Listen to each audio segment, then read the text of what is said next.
Hi mga miloves! We are here again at Shilaw Mau Roast Duck, yung pinagmamalaki nilang hotpot na to. Yung fresh roast duck, yung kanilang egg pancakes with potato, mung bean sprout, and fried tofu ball.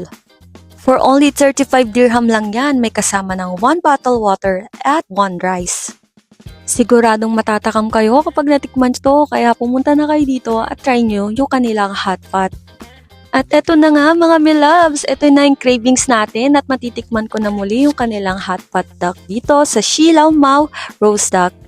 Siguradong mag-enjoy kayo sa lasa nito. Pati nga to si Wendy nagustuhan din niya. O diba, sarap na pa-chopstick pa yan. Meron din silang pre-taste dun sa counter bago kayo umorder. Titikman na nga natin yung kanilang new launch na Szechuan Chili Fried Chicken for only 32 dirham. O diba, ito yung kanilang hot pot duck. It's good for 2 person na to. Perfect na perfect pang sharing to sa inyong friends or family. At ito talaga yung binabalik-balikan ko, yung kanilang glutinous rice for only 6 dirham. Parang version ito ng Pilipit ng Pinas. Ang sarap talaga niya, promise. So ano pang inaantay nyo mga miloves? Punta na kayo dito sa Argo Rare Center, Dera, Dubai. Bye!